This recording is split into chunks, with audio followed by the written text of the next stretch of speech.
Rajendranagar circle నవయువ ఆధ్వర్యంలో సంక్రాంతి సందర్భంగా మైలర్ Devupalli division Netaji Nagar ప్రభుత్వ ప్రాథమిక పాఠశాలలో గురువారం ముగ్గుల పోటీలు నిర్వహించారు. శుక్రవారం పోటీల విజేతలకు బహుమతులను అందజేశారు. విజేతలు: ప్రథమ బహుమతి మనీషా, ద్వితీయ బహుమతి షిపు, హరిత, తృతీయ బహుమతి శ్రీ జ్యోతి. 62 మంది విద్యార్థులకు ప్రోత్సాహక బహుమతులు అందజేశారు.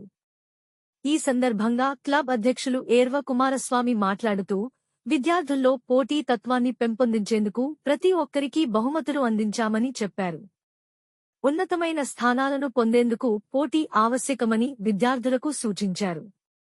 కార్యక్రమంలో క్లబ్ అధ్యక్షుడు ఏర్వ కుమారస్వామి, ఉపాధ్యక్షులు రమేష్ రెడ్డి, సహాయ కార్యదర్శి కొంపల్లి జగదీష్, సాంస్కృతిక కార్యదర్శి గొంట్యాల శ్రీనివాస్, కిషోర్ రెడ్డి, చిన్న, ప్రధానోపాధ్యాయులు బాలకృష్ణ, ఉపాధ్యాయులు మమత, మహేశ్వర్, లక్ష్మి, యాదమ్మ తదితరులు పాల్గొన్నారు.